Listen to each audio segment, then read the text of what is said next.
Welcome to Dyad in the Force. This week is going to be really awesome. We got some interesting news on the Mandalorian slash Filoni verse or Favreau verse, if you will. And we're going to go into that, as well as dive into the big tragedy of Anakin Skywalker. And that's going to happen this week on Dyad in the Force.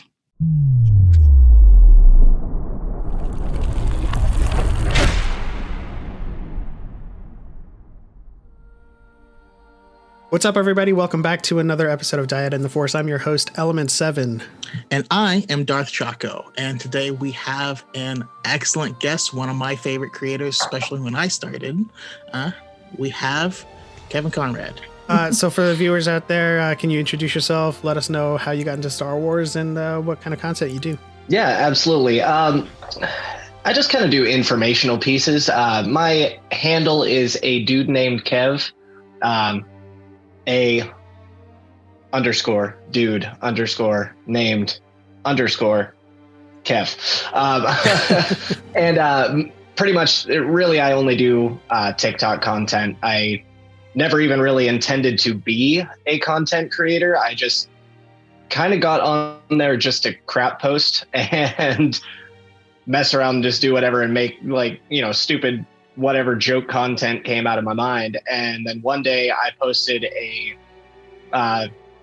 couple Star Wars videos, and all of a sudden everybody just kind of flocked in and I got typecast into it. And I'm like, I guess this is what I do now, but that's clearly okay. I mean, I'm clearly a massive fan of Star Wars. So I'm like, that works. I can definitely swing with that.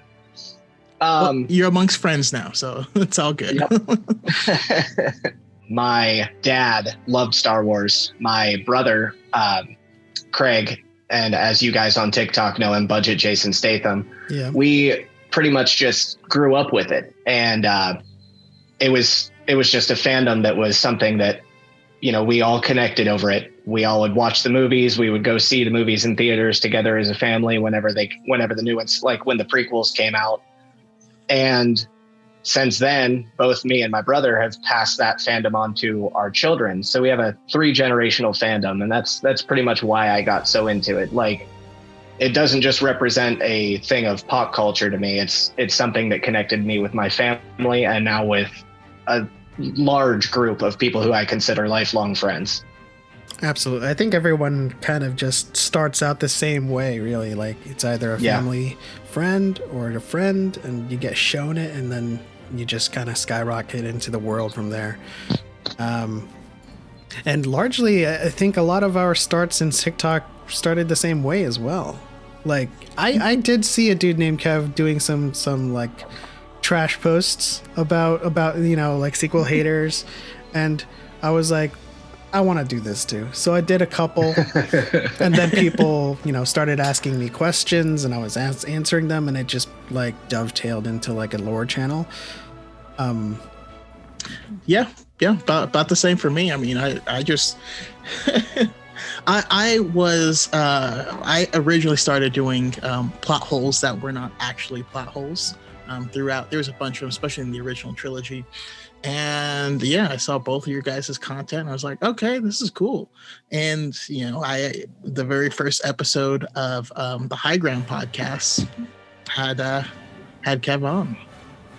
So it's been fun and just kind of unfolded into this. But we've ended up with this awesome community, and like, I don't know, I think that the positive side of Star Wars TikTok is the best fandom of all time. Hard stop. Absolutely. Yes, absolutely. And then going back to what Kevin said, he just ended up doing this really, really huge same. It started off as posts akin to what he was doing, and then I was answering questions, and then suddenly people start calling you Goat, Lore King, and like Lore Master, and then I'm just like, outside of this app, I was just a fan of Star Wars who read the stuff, and now we are, I guess, in some people's minds, put upon pedestals, and it's still very new to I guess, all three of us, who have fans. It's still weird to say that word. It's so weird to say. It's so weird to say. I'm like, I try to correct him all the time. People will be like, "We're your fans." I'm like, "No, you're my friends." Yeah. I don't like the fans term. It feels weird. Like, don't put me there. I'm not that guy. But at the same time, where you have to like, I think there's a startling realization that kind of kicks in. You're like, you're an influencer now. Well, because I still like, I get surprised when people bigger than when big people follow me, and I'm like, oh, I'm one of your fans. Yes. Like, I actually I was telling you guys, I was talking to Frank Caliendo, the comedian and impressionist. And I was like, man, this is so cool. But like, it's a interesting way because this really brings the people creating content much closer than any other medium. And so it's just weird to realize like I am that to someone else, Yeah. Can be not the same level. Case in point, Daniel Jose Older just like recently joined TikTok.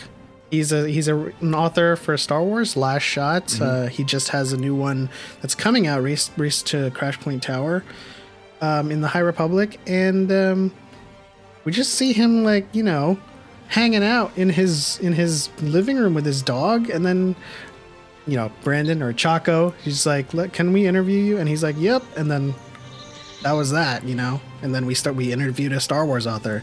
The next stop is Claudia Gray, but. This goes to Choco's point about, TikTok connecting people on so many different wavelengths, and then kind of connecting their wavelengths. So you have Frank Caliendo, who's like up here doing comedian stuff, and Choco doing Star Wars stuff, and then they kind of like converge. Yep. I need to follow more people on TikTok because I wouldn't know who follows me at this point. I just know that you guys do. A lot of the people in the book club do. And, I wouldn't know if Jackie Chan followed me, to be honest. Like, I really, because I don't spend that much time on the For You page. And when I do, I see your guys' stuff. And then I like it and comment and then go back to creating my stuff. But like, well, at least with the new algorithm, at least that gives me some inclination that I still am at least hitting your guys' For You page. Thank God. Oh, yeah, for sure. I think the video I saw today, I forgot what it was already.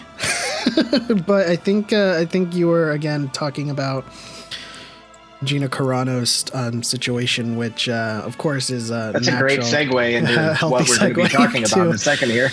Yeah, so a lot of things happened this week in the Star Wars universe. In particular, we lost a character in The Mandalorian, or presumably have come to her come to the character's conclusion. Cara Dune. Choco, do you have what exactly she tweeted, or do any of you do? I don't have it saved here, but it was something that she was comparing being a Republican to being a Jew in Germany during World War II. Big yikes! It is a big yikes. I mean, it's definitely a yikes. Now, people keep acting like that is why this happened, but it's not. That was just the straw that broke the camel's back. So this had been a pattern for a long time. For sure. And, I think it is the correct decision. A lot of people will conflate the issue with freedom of speech and not being able to have an opinion, but I mean, and I think we've all said this at one point in the last 2 days, you can have that opinion. No one's stopping it. No one's silencing you. But if you're employed and that employer does not agree with that sentiment, they are well within their right to remove you. And, whether or not she was fired or her contract wasn't renewed, the sentiment still stands, right? She said something as a public figure representative of who she has worked with. And that employer was like, you do not get to represent us anymore. Yep. And it goes with every other employee-employer, relationship across the board. It doesn't matter what your political views are.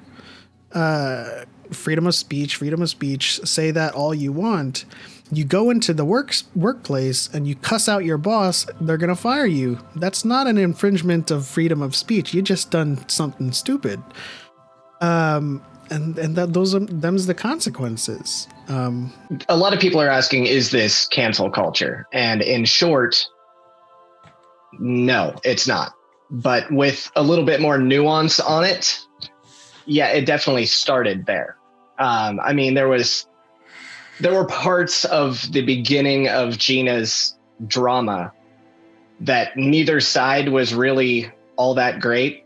The problem here is that rather than addressing it and moving on in a professional manner, Gina continued to just dig her heels in deeper and keep posting things that were offensive. Like this was a long string of multiple different things that she has said that have been considered very offensive to very many people multiple times. It wasn't like it was a one-time tweet and Disney was like, "Oh, you're fired."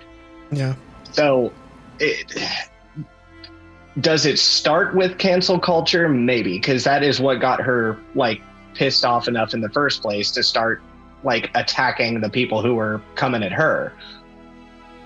But regardless, she's the one who's in a position where she has to remain professional, and she very much failed to do that. So ultimately, no, this is not cancel culture. This is consequence culture, where you got to learn that your actions have consequences, especially when you were employed by somebody as publicly in the eye as Disney. Yeah. Yeah. So the thing that just keeps bugging me a lot is that the reported statement from Lucasfilm, did say that her statements were abhorrent, and that's what I feel like a lot of people focus on, or them saying that it was abhorrent. I think what's way more important is they said she is not currently employed by Lucasfilm. Yep. Nor are there any plans to employ her in the future. So it's not cancel culture at all. Her story wrapped. Season 1 of The Mandalorian. She came back for 2 episodes to help with Grogu, who is off of the show now. Next season we're going to presumably. That's why we heard talks of potentially a Cara Dune show, or she was going to be on a different show, but she wasn't hired by them. Therefore, she was not fired by them. This isn't an employee fire. This isn't an employer firing an employee for misrepresenting their company, which is totally valid, by the way. Yeah. This is more like if you're a business owner and you hire a contractor and they do great work, you have them work on something, build a shed or whatever, and they complete the shed and you pay them. And then your customers are like, yeah, that person's kind of sus. And they were saying these weird stuff, like your customers are complaining about the contractor you just hired. Well, you are entitled to not hire them for future projects. You're not canceling anything. That's not. Yep. I don't know. It's such a weird concept. And on top of that, I mean, there's so many people. Okay, so like, without getting into the in-depth politics of it, there are a lot of people who are saying, "Oh well, all they did was prove her point because now she was talking about conservatives being silenced, and now she's a silenced conservative." And I'm like, for one, no, she didn't lose any of her platforms. She's just no longer employed by Disney. And 2, it had nothing to do with whether she was conservative or not. Like, it was only a couple years ago that Disney, Lucasfilm, Marvel fired Chuck Wendig over his controversial tweets, and he's on the left. So this happens to people on both sides. If you put that stuff out there violently and aggressively, and then when you're met with somebody saying, hey, maybe you shouldn't do that, you respond with more violently aggressive stuff, you're going to lose your job. It's common sense. I think what people need to understand is losing your job is not being silenced. It's just losing your job. Like, got fired. And again, like you said, Brandon, she didn't even technically lose her job. They didn't fire her. Yeah. They just didn't call her on for a new project.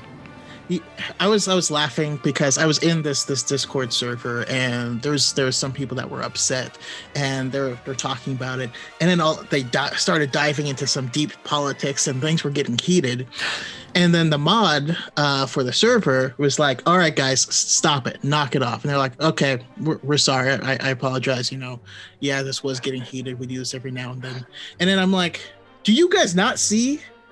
Do you not understand that this is exactly what happened? Like, what would happen if you guys didn't stop going down this political road? Well, you might have been kicked from the server. Why? Are you being canceled from the server? Like, do you guys are you not able to grasp that this is literally the exact same situation? Did that moderator silence you for your political beliefs? No. I don't know. It's infuriating. But I think also, like, we have to point out that cancel culture largely has to do with like hunting for someone's past things that they said. Yep. Right. But the difference being this time, it's something that she has said recently and continued to say. And so that brings us to, as you say, Choco, her story is wrapped, and presumably going off of the Disney Investors Day announcement, we thought the Rangers of the New Republic, since that was confirmed to be around the Mandalorian timeline, would be about Cara Dune. So if that is no longer the case, what is that show about? And before I throw it off to you guys to kind of, ruminate on it, I want Hera to replace Cara Dune in Rangers of the New Republic. Hera, Nora Wexley, Mara Jade, be the best. And Sabine. Like, just make it the ghosts of the New Republic or the ghost crew of the New Republic. But it would be a great way to introduce Mara Jade. Not in the sense of like Legends where she's with Luke, but that character, she's a great pilot, What do you guys think? Anything that has anything to do with my Rebels people. I got a scene from Rebels going on behind me right here. Yeah. So anything that involves my Rebels people, then yes, please. Here's what I want. I'm gonna take a little bit different direction though. Okay. I need Janina Gavankar in it. She did all the acting. She was in Inferno Squad, right? The Battlefront 2 campaign. We know that character survived all that time, survived into her older age. And spoiler alert, she does die in the expansion of that story, but that's not until much later. And then her daughter, Zoe, something with a Z, something weird, continues her story. But they stayed loyal, to the Republic and to the Resistance. And Inferno Squad was actually one of the call signs in Rise of Skywalker. So also her daughter in the Abith that was with them are also in the Resistance Reborn book. They're still around. So story about Eden then, like her story. Yeah, you could toss her in, and that'd be having someone that has like this deep Imperial background, and I think that could be a really cool angle to play because she was like undercover taking people down. You know what I mean? Like, I think that she could be an amazing addition. You know what? She would also kind of like, if we're talking about, and I apologize to listeners and viewers for bringing this up. If we're talking about like the CW Arrowverse, and we're talking about like an eventual crossover with Ahsoka, Mandalorian, and Rangers, you know, she could very well play a huge role in kind of coming back and sticking it to Moff Gideon and those remnants that they're dealing with, as well as now of course I think we're all in agreement that Thrawn wouldn't be part of the Empire, but I think my big presumption is that he is leading his proteges from the Empire, and so it's he's not like, his allegiance isn't to the Empire, but his allegiance is to the people that he served with and who are willing to serve under him. And so he's got like a remnant. Yeah, sorry to interrupt, but like, more importantly, those people's allegiance are to Thrawn. As we find out in the book, they're really loyal to him. And so if they lost faith in the Empire, that the Empire was cracking around, it would make sense that they'd want to follow Thrawn. That's interesting. That's super cool. Sorry to interrupt. Keep going. Well, no, I was just going to wrap that up by saying, like, all of the gestalt that they made with these 3 shows that they announced. Your take with Eden Versio makes sense. Mine makes more sense because it's Hera, Sabine.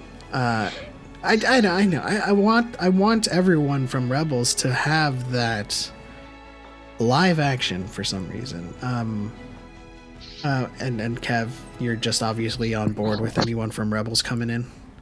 Absolutely on board with anybody from Rebels coming in. I could easily see them. Heck, I could, if not bringing in Iden Versio to do, basically be the foil, what we all kind of hoped that Finn was going to do a little bit more. With all of her knowledge and everything else. If you don't have that, you could have Callus. Having Callus be a part of it would be incredible as well. Like, I think there's a lot more story to tell there, and obviously the crew from Rebels had people like Callus involved. They had people that had been on the inside before and came and joined them. You can do that story with multiple different characters. There's several of them who would fit that bill perfectly. Absolutely. And it would serve as, like, for people who were absolutely thrilled to learn that Hux was the spy, and didn't quite get like a payoff for that. He just kind of bit the bullet. We could see some of those.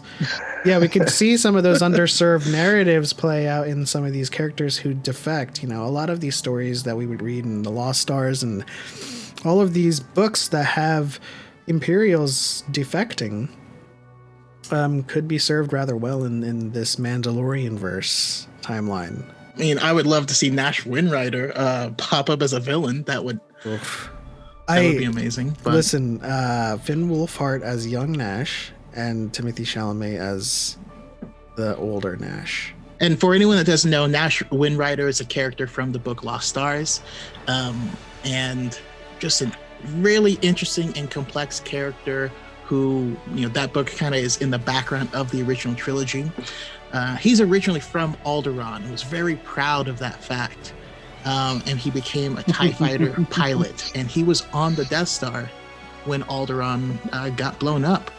And man, like the trauma from that, and having to show absolute loyalty to the Empire, or else you might get interrogated and black bagged or whatever. And the way he dug in was, if the Empire loses, if the Empire is wrong, then all of them died for nothing. And so he dug his heels in. And I think that through line would make for a very interesting villain in live action. Absolutely. We could very well use a lot more Lost Stars characters too. Also, live action Bendu. I need it. Ooh, how would they do that? Would that be? That would have to be. It would have to be. It would have to be a Yeah, it would have to be. I mean, if it was going to move around, well, then again, it really wouldn't have to be, because some of the creatures that they have are practical and are still huge. I think there's elements of it that would need to be CG, like facial motions and things like that, but they could probably puppeteer the Bendu. Yeah, I mean, it doesn't even have to be big. It just needs to be detailed, and then we can fix that in post. Yeah, I mean, miniatures is a big thing in Star Wars. I'm going off of like the crate dragon that they did in The Mandalorian. Perhaps to that scale they would have to. He's not as big as that, but towering over a fully grown person, fully grown human, and creating force storms is quite the thing to display. So, I mean, would you want it to be puppeteered, or would you want it to be CG? I would want it to be mostly practical, like a detailed creature makeup type of deal with like a CG backdrop that kind of enhances it almost. Yeah, that's what I'm thinking. I can see that. I'm just gonna spitball and say, legitimately, either way they do it, I trust I trust the process. They haven't especially recently, they have not even remotely visually failed yet. So I trust the process. Like if you consider where they shoot the stuff on this stage with this room where the surrounded by LED panels that are kind of moving around. Yeah, you could absolutely have something that is mostly puppeteered. And again, it doesn't have to be huge. All you have to do is make sure you have the correct perspective when you add that to the volume. Yep. That's all I'm saying. Yeah. And in continuing my streak with fancasts, I think they should just, with the CG part and with the makeup part, they should just put Michael Gambon in there. If you don't know who that is, that's Dumbledore as Bendu. I think he would be amazing. That would work. That would work.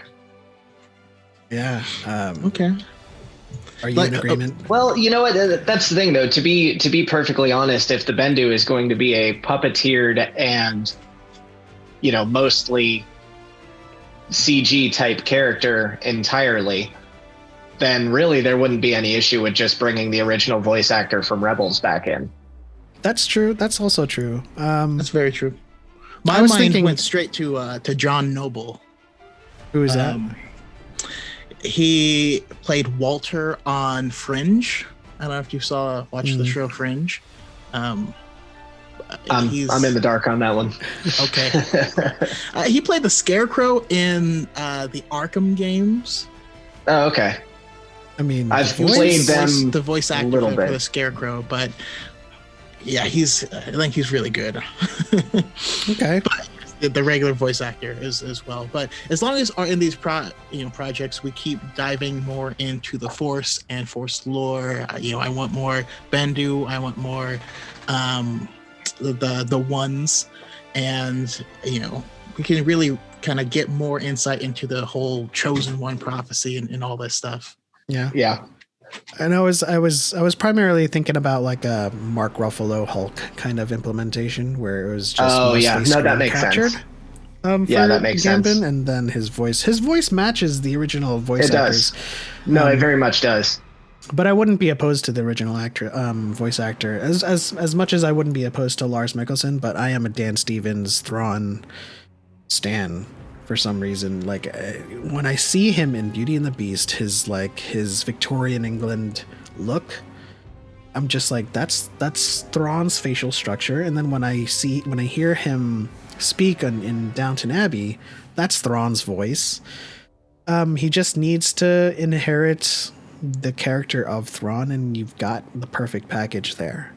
Yeah. On Star Wars TikTok, we do the subject of Anakin comes up because there's a lot of people love the prequels now, which is awesome. I've always loved them. And for a while, I thought I was the only person on Earth who enjoyed them at all. So it's nice to see the respect. But it's a great change of pace. Definitely a great change of pace. But I mean, to start, like, I'm curious on your guys' thoughts on Anakin. You know, just Anakin in general. Just kind of starting with him as a young person, his rise and fall. How do you think about Anakin, and do you like relate to him or anything, Kev? Relate to him? Not really. And that's okay. I relate much more to his Padawan, but there's a connection there that does make me appreciate and love Anakin, because without Anakin, my favorite character in Star Wars that I relate to would have never learned any of the lessons that she learned. So, Anakin as a whole, though, like, contrary to what my TikToks may portray, I do love Anakin. And the only reason why it comes up so much in my TikToks is because, like, I'll make references like, oh, well, a 9-year-old kid was the chosen one and he could do this and yada, yada, yada. I'm not actually saying that from a place of that bothers me. It doesn't. It never did. The reason that I'm making that comparison is simply because, these people will mock anything that is new, even though it's right on the same baseline as, characters like Anakin, who have plot devices that allow them to do whatever they do. But that never has once meant that I actually dislike Anakin. I never had a problem when I saw the prequels. I was not one of the people who complained about him being, too overpowered at 9 years old. I only make that comparison now to shut up the people that are complaining about the new stuff. But ultimately, I think one of the problems that the character of Anakin brings to the fandom is that we have far too many people that are on, I guess I'll be polite about it, that are on that side of the fandom, who I don't want to say don't understand his character, but they don't take heed to his character. Because, like, Anakin was never written or meant to be a role model. Anakin was written to be a warning. Yeah, cautionary tale. He 100% is a warning. And I see far too many, fanboys. And I mean, I hate to use that word, but it's so accurate. I mean, it's just straight up Anakin stans or Anakin fanboys that aren't picking up on that, and they're acting and smacking down on anyone else in the fandom with differences of opinion, and they're acting like Anakin as Anakin was turning dark. I'm like, guys, can you just speed up to your Return of the Jedi stage here? Yes. So we can go ahead and get this over with? Like, you're doing all of the things that Anakin's character was trying to warn you not to do. He's not supposed to be a role model. He's supposed to be a warning that you can give into, even with the best of intentions, you can give into the darker side, and you can royally mess things up. Yeah, definitely. Just to build off of that, I mean, if you look at my content as well, you will know that I am not a huge stan of Anakin. In fact, I think he's highly overrated, and overrated in the vein that what Kevin said, people just stand all the wrong parts of him. And I do relate to Anakin. At 9 years old, you want to be something bigger. You want to change the world. You want to have your place, and you want to have a legacy. But Anakin is an example of everyone out there who wants to do good, but always chooses to do the wrong thing in response to it. And so, as Kevin said, a very much a cautionary tale in which everyone sees themselves in Anakin, but when they come to realize, the decisions that he made were quite wrong decisions, even, despite the circumstances surrounding the decisions, whether he had a father figure or whether he was being manipulated, it all came down to his decision. And so, the choices he made weren't exactly all the choices I would have made. So, like, you relate to him on the basest and most fundamental levels of his character being wrought with all of these big decisions. And it all depends on whether you would make those decisions or whether you would go in the opposite direction. Yeah. So I recently made a TikTok about, what's a video that lives in your head rent free. And I used the scene from the Clone Wars of, when Satine was being held hostage, and he's like, I'm gonna blow up the ship, and the lightsaber just burst through his chest, and Anakin's like, what? He was gonna blow up the ship. I always laugh at that part, but the music plays a little bit of the Imperial March right afterwards, and it was funny to me because so many people in the comments of that are like, well, yeah, he didn't do anything wrong, or why would they play the Imperial March there?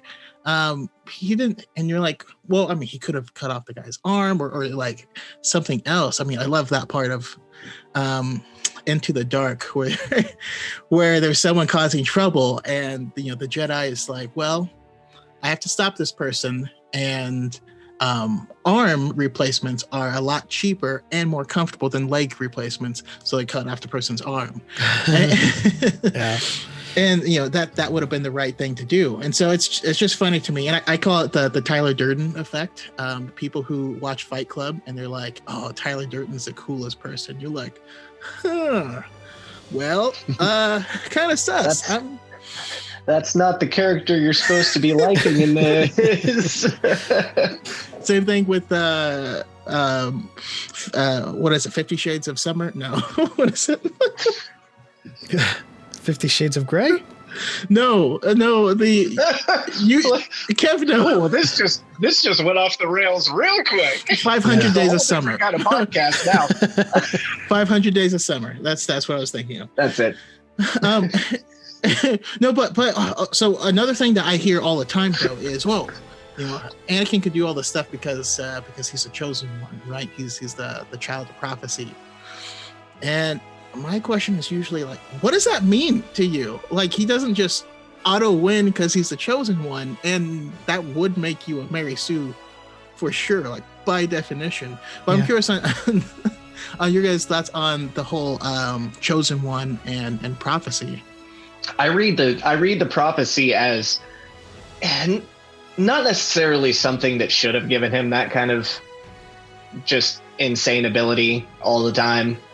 But at the same point, there's a lot of off-screen time that he trained and everything else. So, like, the Mary Sue factor kind of goes down besides 9-year-old Anakin. Like, by Attack of the Clones, with the combination of the, just the knowledge of the Chosen One prophecy, the knowledge of him having an incredibly high midichlorian count, the knowledge of, like, all the context is set there. And the fact that we know that this is 10 years, I believe, in between films where he's been training. So I'm like, this seems logical to me, on a power level base type concept. So I don't really look at the prophecy of the Chosen One that much in regards to his power level, but more in regards to what he's going to complete or what he's going to do. And I always kind of looked at it as, Yoda says a prophecy that misread may have been, so even in the dialogue, they pretty much tell you, we gave you this plot device, but we're never really going to tell you exactly what it means. Like, we were all pretty much wrong on it. And I personally believe that he fulfilled a 2-pronged prophecy. That the first prong was that the Jedi Order had lost its light. The Jedi Order had fallen long before Anakin was even around. So when he teamed up with Palpatine and completed Order 66, that brought down a Jedi Order that was no longer representing the will of the Force, but was acting more in darkness. They were allowing themselves to be corrupted and try to bend the Force to their will, influencing power and control in the government. They weren't necessarily wrong, but they weren't right either, and they weren't representing what the Jedi needed to be. So I always looked at it as... So they got canceled, yeah. But yeah, so I always looked at that as like, hey, here's part one of him working towards fulfilling that prophecy and bringing balance. Now, we know that, those of us who balance gets misconstrued so much. A lot of people think that it's equal light, equal dark. And I know that's not the case, but like, there's a little bit of truth in it. It's not about, when Anakin partook in and completed Order 66, it left 2 Jedi and 2 Sith. No, that's not the thing. That wasn't making balance there, but it was a part of removing an order that had grown too powerful, became too corrupt, was easily corruptible, and because of their hubris had lost their way. I mean, Luke in The Last Jedi, love that movie or hate that movie, he describes that down so well. And in Rebels, love or hate the appearance of Rebels Yoda, he does a great job explaining that as well. He's telling Ezra about the Clone War and when it first started, and says, in our arrogance, join the war swiftly, we did.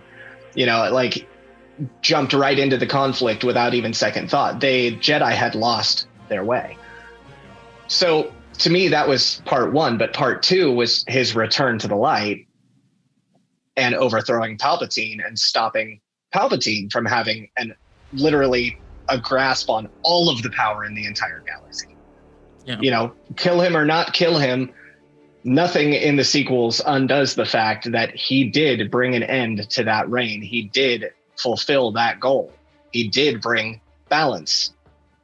And I've always been of the belief that he kind of brought balance twice, because that role needed 2 parts to drop for it to actually be fulfilled. So that's kind of how I've always looked at the prophecy of the Chosen One. And I mean, there might be conflicting things that I haven't read or that I haven't seen, but just from all of the media that I've personally consumed, that's just how it's always appeared to me. Yeah. Yeah. So like I have never been a fan of the Chosen One trope, which allows someone to do extraordinary things. I think the Chosen One trope should largely be relegated to their purpose versus their ability. And the prophecy, you're largely correct. I think, in my opinion, you're largely correct about this 2-pronged nature of the prophecy. The prophecy itself is fallacious to begin with, right? It came from a mystic. And it wasn't some omnipotent and omniscient person who disseminated this prophecy. It came from someone who had a bias.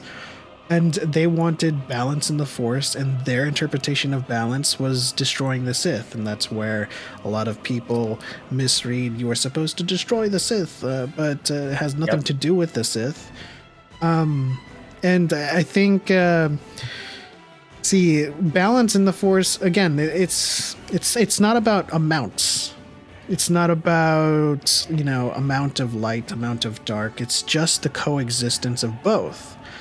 And so like the term balance gets a lot of people. In order to have balance, you need equal parts or something. No, it's balance is an abstract concept in the Force that is just, it's better to say, that's because they say this a lot, disturbance. It's better to say that the Force is either in constance or in flux. And so whether or not the light and the dark are flowing freely and ebbing and waxing and waning or what have you is what determines its constants. And if something is throwing it out of that constant, then it's in flux and it's out of balance. It doesn't mean something was taken out of the scale and then threw it out of balance. It just means that something is affecting its flow. And so with Anakin, with the Jedi Order having been militarized and largely serving the government more than the will of the Force, he had to bring that back into balance. And with the Empire, a lot of people think that it's going to be like this, and there's going to be balance, but no, the will of the Force acts through actors or vessels who listen to its will. And so the will of the Force was imparted onto Obi-Wan, Luke, and all of the actors within that original trilogy who had brought about the destruction of not only the Empire, not only Palpatine, but Darth Vader as well. And so it's important to understand that Anakin didn't just redeem himself, he destroyed Darth Vader, which is a large specter of himself, but still a specter large enough to create an imbalance to begin with. Yeah, I love it. I mean, my mind actually goes straight to the Mortis arc on the Clone Wars, about how Anakin was supposed to replace the father. My current thought is he did. When you watch the arc, what happens, right? The daughter dies. It was not intentional, her death, not directly intentional, I'll say, and like that represented the light dying with the Jedi. Anakin was manipulated. It was his choice, though, and the light died first. Well, the dark and the father died together, and that's was Anakin's death. And so I'm like spitballing here and like feeling some new things, and I need to like let that marinate. That's a good one. That's a TikTok video. I had to get it out. Anyways, I think the fact that we use the terms light and dark makes people believe it's opposites, right? Because whenever you say up, you think down and all this stuff. But really, every time that we are talking about the Force and everything that we know about it is, for instance, life could not exist without it. Right? It is the energy field of life itself. Yeah. So instead of thinking light and dark, start thinking about Mufasa. Like, when we die, our bodies become the grass. The antelope eat the grass, right? Circle of life. That's what the balance is. That's why when they get go ahead. Luke described it almost exactly like that in The Last Jedi when he showed Rey all those, when he walked Rey through her feeling the Force and feeling what it truly was. I mean, that's precisely how he described it. Exactly, like life and death that gives birth to new life. When they first arrive on Mortis, it is in balance, and there is life and there is death. That's one of the reasons why the Jedi are like, rejoice with the person's life, but let go of them when they die. Yeah. Rejoice for those who transform into the Force. Exactly. And so, especially if you go down to, Qui-Gon's lessons about the midichlorians and on all this stuff, Rey's ability to heal is, I transferred a bit of light? No, life. For life essence, and for life. So that's the approach that I see, and throwing it out of balance means that you are misusing that. Like, the Jedi started causing a lot of death because of the war, and they were a part of it. They're a part of that problem. When Maul first got his consciousness back, he was like, the balance has shifted. I can feel it. Does that mean that there was more Sith? No, there was more darkness, right? The Empire took over the entire galaxy and was pushing it in a direction where it's going to fail. And without any radical change, life could cease to exist altogether. And the will of the Force was to course correct that. And so, obviously when Vader did his sacrifice, which the only purpose of his sacrifice was to save Luke. Let's be real. Yep. He was the chosen one. That was not intentional. That's not what was going on in his mind. He was thinking, I need to save, my son is writhing, screaming, "Father, please." So yeah, that's what he did. And I kind of want to interject here because I did a video about this just recently, about the will of the Force. And some people were saying, oh, so it's just fate and no one has free will. I'm like, no, the will of the Force just desires balance. It's up to the people who can hear it to do what it to be in service of that will.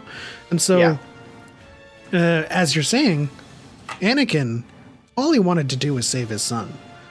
But if the Force is behind him, and the will of the Force is to be in balance, and that action will lead to such, okay. But Anakin he's not like thinking in the front of his mind, I'm gonna bring balance. No, he's just saving his son. Yeah, absolutely.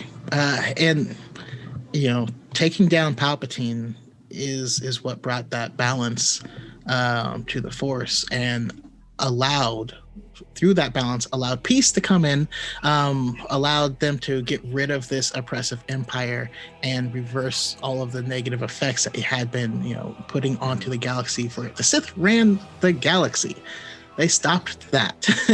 So yes, Palpatine does return, but the prophecy is not contingent on killing him. It's removing the toxicity of the dark side that he brought. You know what I mean? Like, saying that it ruins it is the equivalent of saying that since the people who stormed the Capitol, some of them had Confederate flags, right? So that means that the Civil War was useless. And you're like, no, just because something happens, comes back, doesn't negate needing to have accomplished something beforehand. Just because I'm going to be hungry in the future doesn't mean I shouldn't eat now.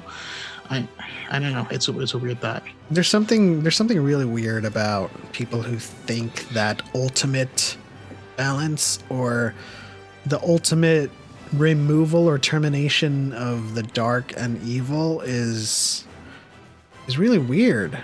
That's not something you can achieve because of the duality of light and dark and the existence that they both need to be in equilibrium with each other.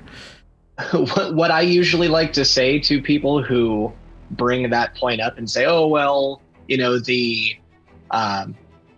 would think a prophecy that long, that it being fulfilled would have lasted a little bit longer. And don't get me wrong, I understand that viewpoint. I understand that thought.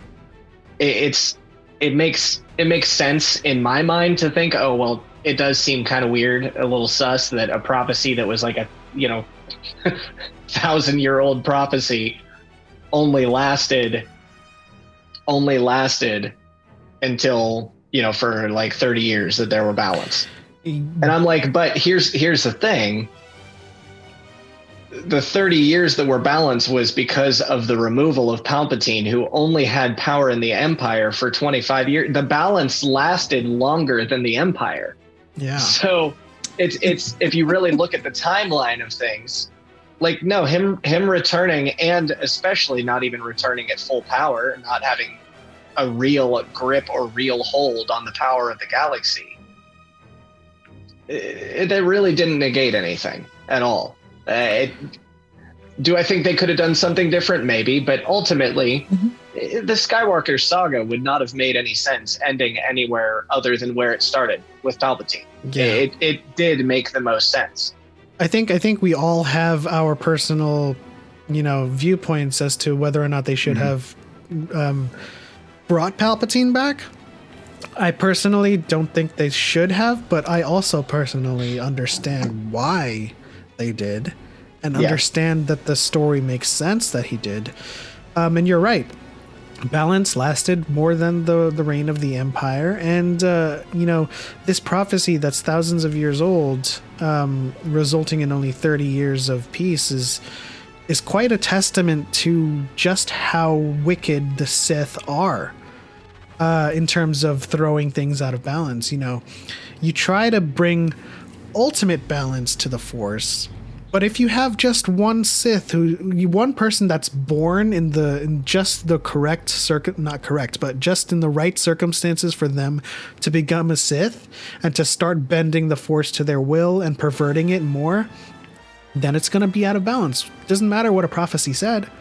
Again, there is free will. The Force doesn't control people. It just desires balance. And so a prophecy saying that there's going to be ultimate balance doesn't, in the grand scheme of things, doesn't really matter if a kid in the right circumstances leads to being a Sith, leading to him, perverting the Force. That the balance is going to be out of whack. You're not going to prevent it. Yeah. The way I normally think about that way, that those thoughts are, if Bane instituted the rule of 2, right? We know there was rule 2. We do know it was Bane, right? There's not a whole lot of canon information on there, but let's just pretend it's similar, at least similar. This is a 3,000-year-old plot. In order for the Sith to take over the galaxy, to amass knowledge and power and all of these things and infiltrate like a cancer. So yeah, they spent 3,000 years taking over the galaxy. They succeeded. I think destroying that 3,000-year-old plot, it's good enough for me. Yeah. Sure, they came back with a new plot, but yeah. And like the Jedi Order was destroyed, right? The Jedi were destroyed.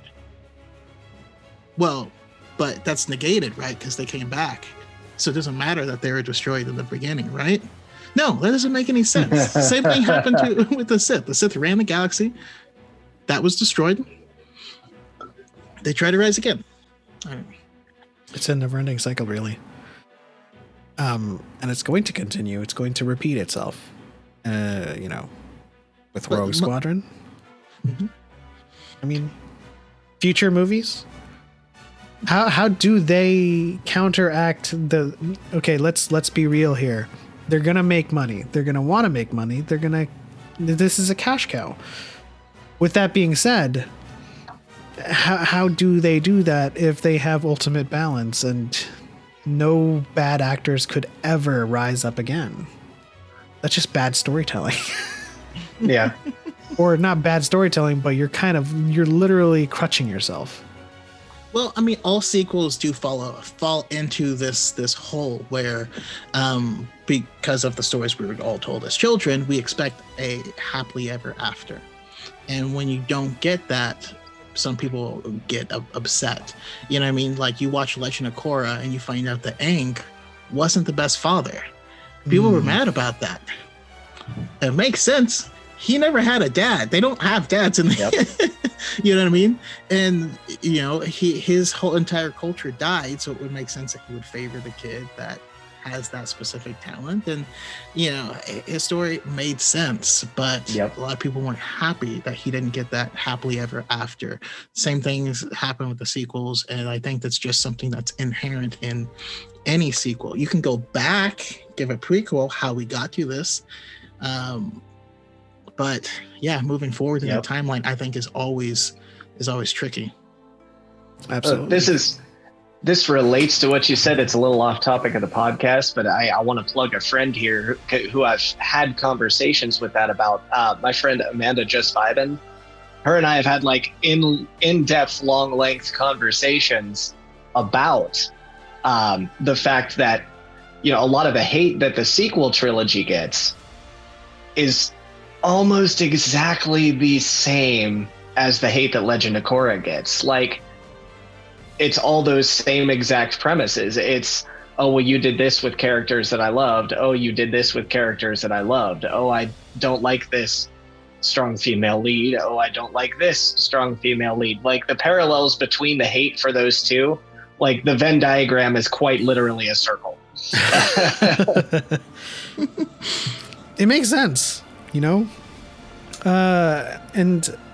oftentimes people quote Mark Hamill in his interviews, but oftentimes in those same interviews, he sheds a lot of light into how people should have or would have reacted to these changes. He was the prime example of the audience member that was going to react in that way.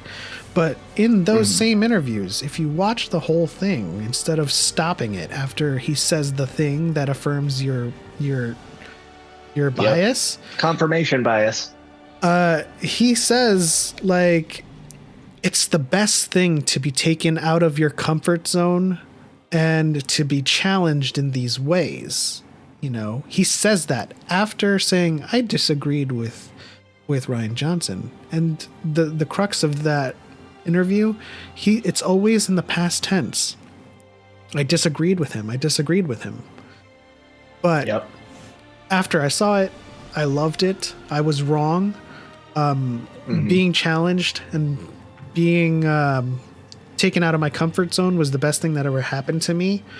And you know, and then he jokingly goes on to say, and if I were some benevolent Jedi master training his Padawans, we've already seen that. And there is no like excitement factor of that. And a lot of what we had just spoken about applies a lot to Luke as well.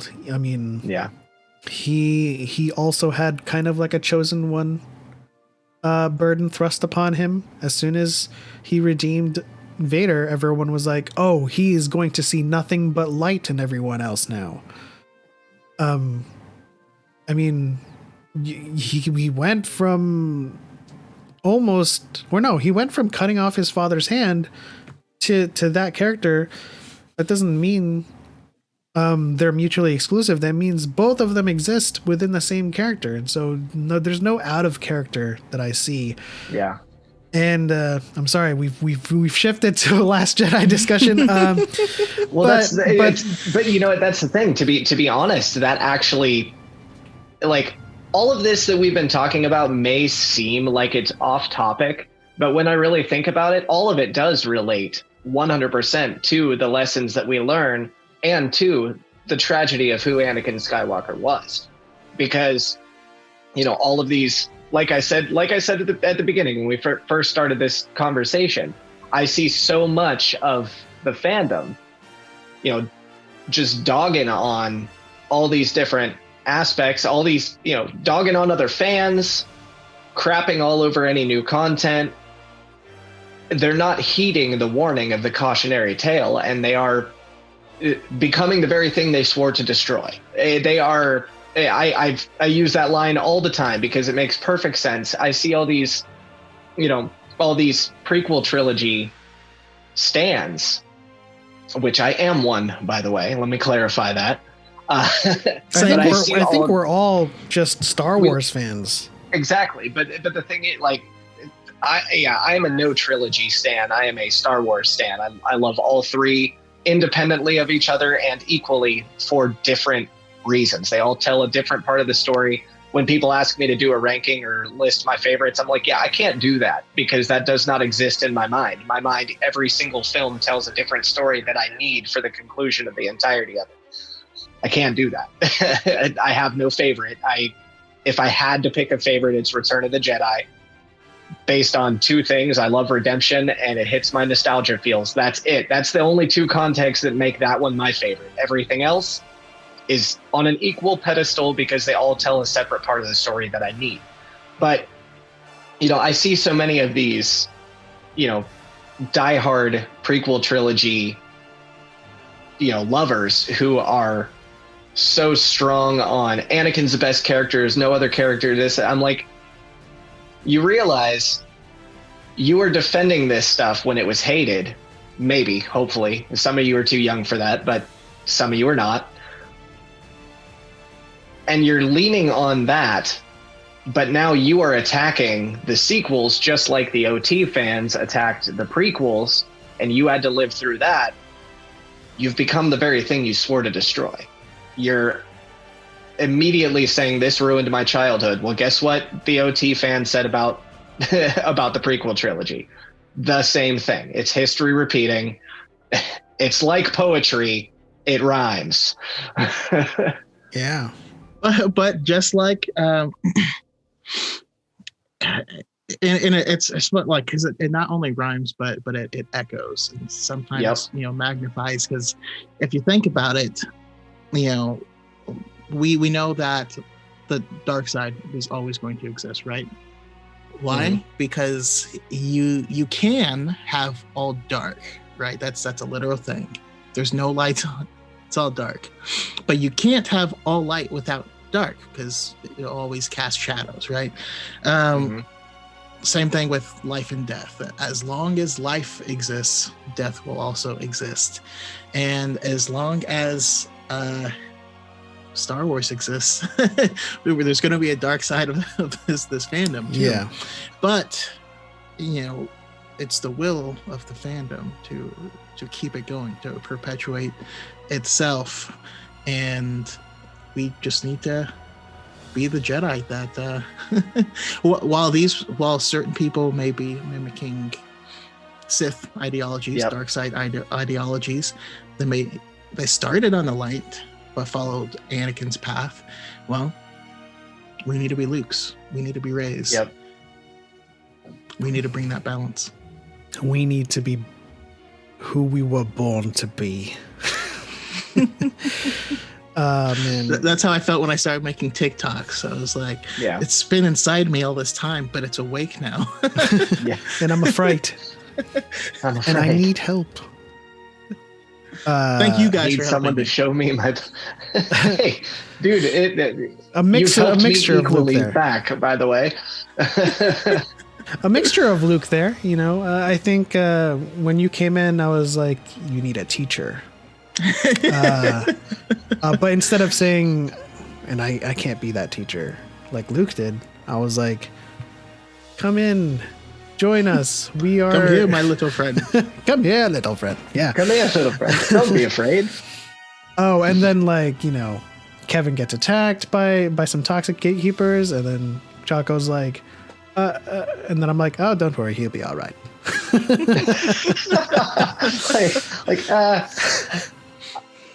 I think, that's probably another one of the reasons why I relate to Ahsoka so much. Like, I can't really remember very many times where people might help Ahsoka out, but at the same time, you could just watch from afar and just be like, yeah, she's good. Should we check on Ahsoka? She's doing all right. But, at the end of the day, our goal is to just make everyone a fan of Star Wars again. We can have opinions, we can have disagreements, we can have criticisms of the films, all of the films, And when you have favorites, that's not to say the others are bad. It's just you have favorites, and the others just are not as your favorite. And I run into this problem explaining my list to some commenters, and I'm just saying, hey, the bottom of my list is not worst. It's just not as good as the top. It's, a lot of people best to worst. Mine is best to least best. So it's just everything. I love Star Wars that much. I have my criticisms. They all have their flaws, but at the end of the day, you would be happier enjoying things again. We say this a lot in our exhortations about our goals for this fandom, and you don't have to think about Rey all the time. You really don't. If you really love Anakin, think about him. And that's it.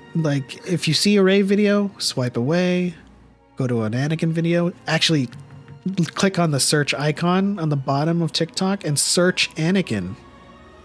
And there are some Anakin videos for you to watch. And the idea is just don't fill yourself with hate. Don't immerse yourself in what you hate. Immerse yourself in what you love. And that way you won't have to watch sequel defenders. You won't have to. That's how we win. Yeah, you won't have to perpetuate sequel defenders. If there's no one hating, then we do not have to defend, especially if they're based on wrong info. Yeah. So, because I recently, talked about it, where I went back into my videos and I showed, in my past 50 videos, only 5 of them were involving the sequels at all. I had people like, wow, I swear every video I see of you is on that. And I'm like, that's because you don't like them, so you comment on all of the sequel videos. TikTok thinks you love them. Yep. Just keep scrolling, and this will stop. It'll be over. And it's just fun. It's you have done this yourself.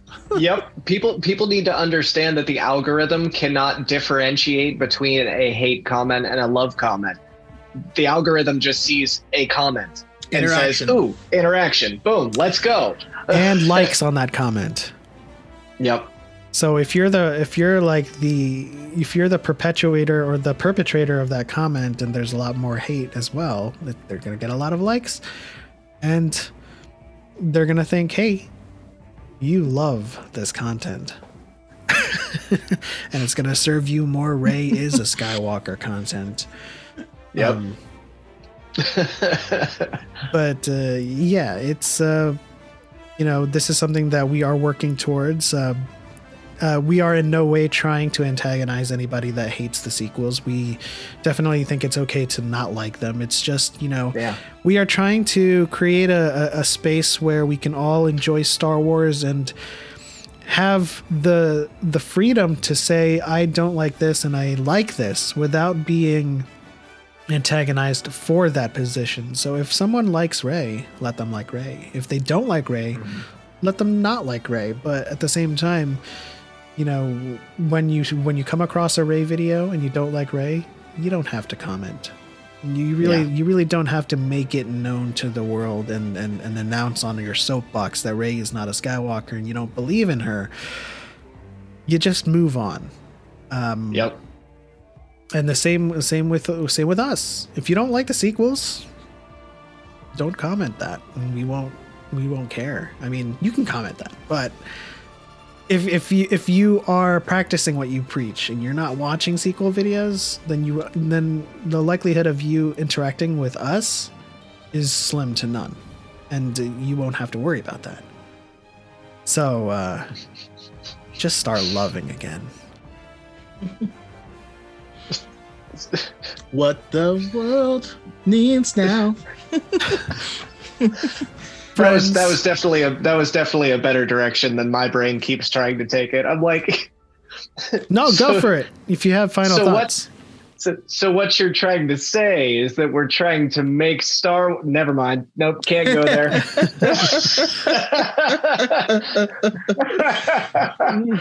How many of us have them?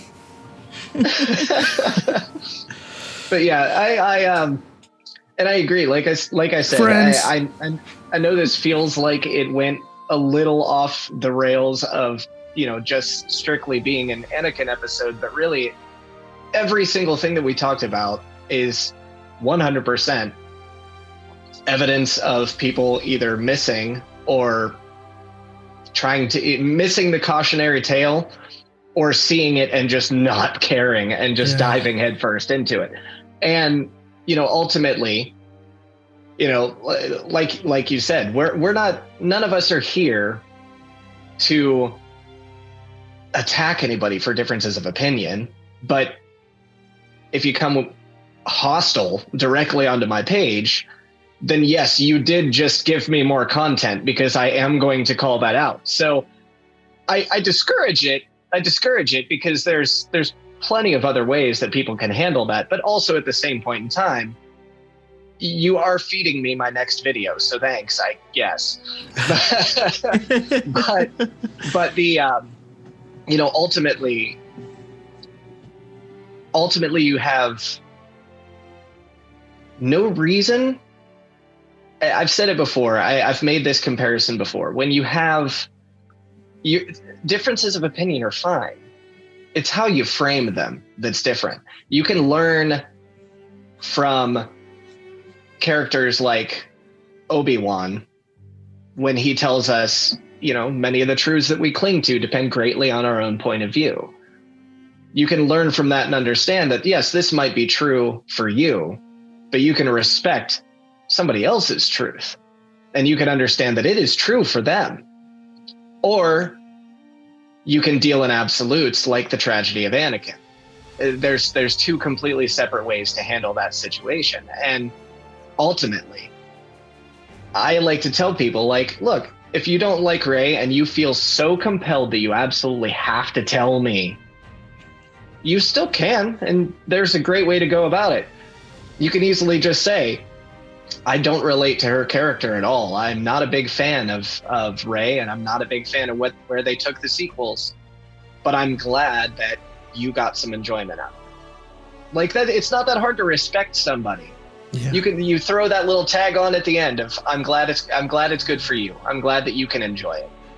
And all of a sudden you have just completely shifted the narrative on whether you're being toxic or not. You're not being toxic. You have an opinion, and your opinion's valid and fine. If you present that opinion with respect. That's all I've ever asked for. Point of comparison, I think Anakin is overrated. And, you know, the stands just ignore all of the things that you need to glean from his character decisions and his character arc. That is the second time I've said that today. Yep. And that is the second time I've said that this year. That is the second time I've said that in the last 6 months. Guys, I don't go around on people's videos about Anakin saying all of these, he's overrated. You're wrong for being his stan. So the idea is here, and to what Kevin was saying just now, you're allowed to have those opinions. You're allowed to not like Rey, but if you have to go out of your way to tell people that, it's really dumb. Sorry. I'm just gonna drop the professionalism of this sentence, because dead seriously, no, it's just dumb. I mean, you really don't have to do that. You can like what does it doesn't move anything forward. You know, there's no progress being made. You just went on somebody's video who likes Rey and said, no, I have to tell them I don't like her. Well, what is the point? What did you achieve? At most, you made someone's day horrible, and that's not right. And at the absolute minimum, you just were a very minor inconvenience and annoyance, and that's not that great either. Like, why would anyone want to aspire to be either one of those things? Listen, you can love Darth Revan all you want. Hard stop. But you can love Darth Revan all you want, but if I don't know who he is, I've definitely still more than seen a few movies. Yeah.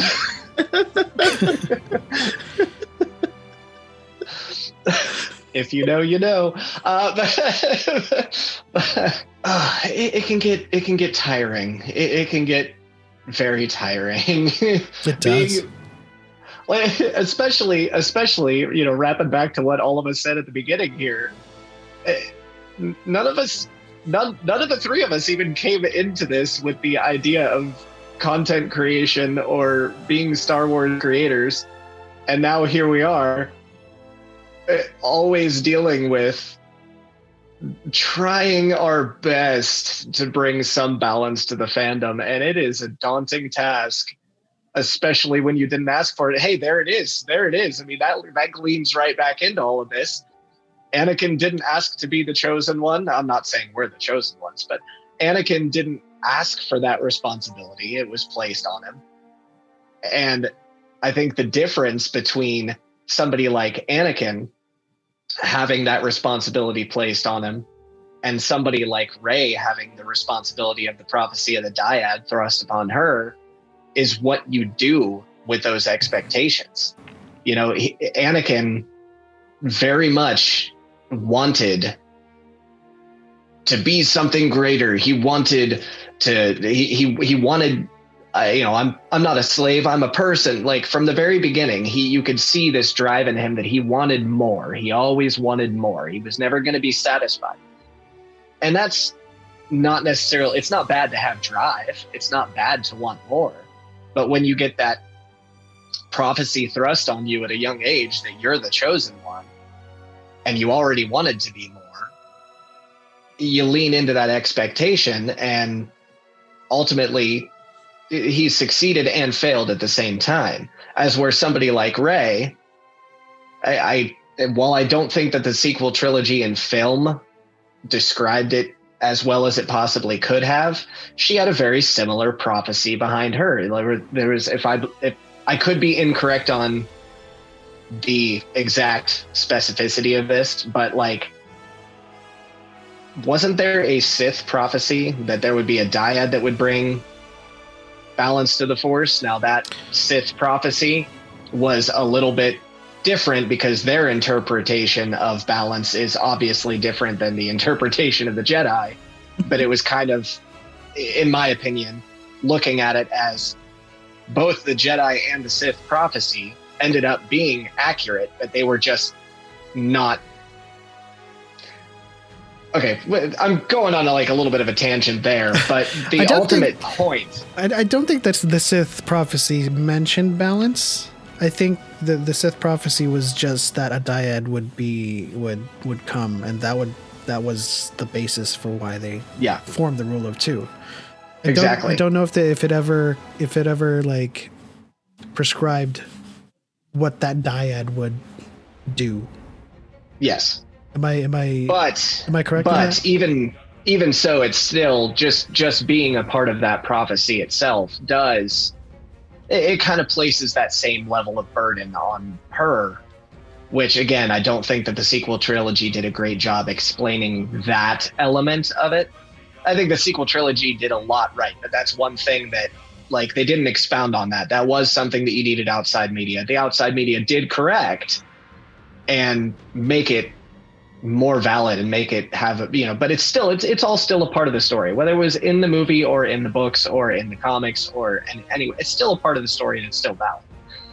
So back to the point of what you do with that expectation, the vast difference and stark difference between Anakin having a prophecy of the chosen one, always wanting more, always having a drive for more, wanting greatness, and Rey simply wanting somebody to show her place in all of this. It's her motivation was never more than wanting a family, was never wanting to be powerful or recognized or great or getting accolades. So you could have almost the exact same prophecy placed on you, but it's what you do with it. It's what you allow your personality to take from it and take over and go with. And I think that's a great parallel for what we see in the fandom is you got people like us who will rise up to the occasion when necessary. I might do it a little bit more than I should. I'm going to admit that full-heartedly. I may be a little bit more aggressive than I need to be on some occasions. I do really like the character of Anakin, but it's about just because you enjoy a character or like the character doesn't mean they're a good character. It doesn't mean that they are a role model. And also you have to understand that sometimes we project things onto characters, right? It's called the halo effect. You can start to associate qualities with someone or something that they actually haven't shown, but it's just because you like them and you're associating that with them. And I think that happens very often with Anakin specifically. He's a great character. He's not your role model, shouldn't be. And because he does something doesn't make it right, because Mace Windu and him have kind of an antagonistic relationship. A lot of people hate Mace Windu because of Anakin, because of his relationship with Anakin. And you're like, no, Mace is right. Actually, if Mace was his master, we wouldn't have turned. He would have got backhanded a few times. But still. But again, your focus determines your reality, and the truths that you hold depend greatly on your point of view, right? So I don't know. It just to be open-minded about these things, and being the chosen one doesn't give you stuff, right? You still have to do the thing. That's the whole message of the sequels. Yep. Kylo Ren was certain, I'm this legacy. Like, this is my story. I'm a Skywalker. But he didn't do the thing. he took it in the wrong. So the person, it was about, family and legacy and heritage and how it all relates. He didn't do the thing, therefore, but Rey did, and that's why Rey is the true heir to the Skywalker and not Kylo Ren. And I don't know, I love the concept from that, and hopefully we can really take that lesson to heart, because that's the point. That's the whole point. Awesome. We are out of time. I would love to thank Kevin for joining us on this episode. It has been thanks for having me. Oh, absolutely. It has been quite the ride. We had this tragedy planned out. We had a bunch of stuff to talk about, and we kind of just winged it, and sometimes those are the best things to do. You take the feelings that you're having and you just roll with it. But Kevin, do you have any final thoughts, any kind of plugs you want to make, or where can people find you, any of that thing? Not really. I mean, just other than what I already said at the beginning. I'm on TikTok, a dude named Kev. Don't forget the underscores. Yes, that's pretty much it. We are well aware of the underscore problem. Underscore elements of an underscore. Yes. Go follow a dude named Kev, underscore dude for all of the underscore for all the spaces. A dude named Kev. He's awesome. Interact civilly and cordially with him, and he shall remain so at his behest. But I'm pretty sure he will. Just be prepared for the slight tang of realism, I guess. But yes, that is the end. We're out of time, but on to the next one. May the Force be with you. We are all the Republic. For light and for life.